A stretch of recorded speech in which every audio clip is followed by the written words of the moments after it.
వలసల నివారణ, ఎవరైతే సొంత గ్రామాలలో పని చేసుకోవడానికి పని లేక ఆయా జిల్లాలకు, ఆయా రాష్ట్రాలకు, ఆయా దేశాలకు వలస వెళ్లిపోతూ ఉన్నారో వారందరినీ అరికట్టి సొంత గ్రామాలలోనే పని కల్పించాలనే ఉద్దేశంతో ఈ యొక్క చట్టాన్ని తీసుకురావడం జరిగింది. ఈ యొక్క చట్టం యొక్క ముఖ్యంగా ఆ లక్ష్యాల్లో ఒకటిగా పెట్టుకోవడం జరిగింది. అదేవిధంగా గ్రామీణ ప్రాంతాలలో ఉన్నటువంటి పేదరికాన్ని నిర్మూలించాలనే ఉద్దేశం కూడా ఒక లక్ష్యం. మరి ఈ పేదరికాన్ని నిర్మూలించడానికి 365 రోజులు ఒక సంవత్సరానికి ఉంటే అందులో భాగంగా 100 రోజుల పని ఒక ఉపాధి హామీ పథకంలోనే చేసుకునేటటువంటి అవకాశం ఏర్పాటు చేశారు. అంటే మిగతా రోజులన్నీ 265 రోజులు బయట రైతు పనులు కానివ్వండి, సొంత పనులు కానివ్వండి, మరి గ్రామ స్థాయిలో ఏ ఏ పనులైతే ఉన్నాయో ఆ పనులన్నీ చేసుకుంటూ ఎప్పుడైతే ఖాళీగా ఉంటారో ఆ ఖాళీ టైంలో కరువు ఏర్పడుతుందో ఆ కరువుని నివారించడానికి ఉపాధి హామీ చట్టాన్ని తీసుకురావడం జరిగింది. అందుకే ఆ 100 రోజుల పరిదినాలను ఆ కరువు కాలంలో ఉపయోగించుకోమని చట్టం చెబుతుంది. ఇందులో భాగంగానే ఈ యొక్క చట్టంలో కొన్ని రాజీ లేని అంశాలను కూడా పొందుపరిచారు.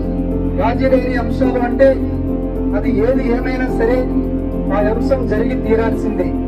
అంటే ఉదాహరణకి సూర్యుడు తూర్పున ఉదయించి పడమరన అస్తమిస్తాడు అనేది ఎంత నగ్న సత్యమో, అదే విధంగా ఈ యొక్క చట్టంలో ఒక అంశాన్ని పొందుపరిస్తే ఆ అంశం తప్పనిసరిగా నెరవేర్చాలనేది కూడా అంతే నగ్న సత్యం. అందులో భాగంగా కొన్ని రాజీ లేని అంశాలను పొందుపరిచారు. ఆ రాజీ లేని అంశాలను మనం చూసినట్లయితే మరి ఒక సంవత్సరంలో జాబ్ కార్డు కలిగిన ప్రతి కుటుంబానికి కూడా 100 రోజుల పని కల్పించాలి అనేది ఈ చట్టం యొక్క ముఖ్య ఉద్దేశం.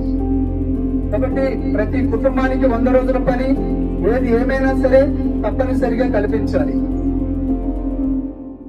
అదేవిధంగా స్త్రీ పురుషులకు సమాన వేతనాలు ఇవ్వాలి. 1975వ సమాన వేతనాల చట్ట ప్రకారం స్త్రీలు పురుషులు ఎవరైతే ఉన్నారో వారందరికీ కూడా సమాన వేతనాలు ఈ యొక్క చట్టంలో కల్పించబడతాయి.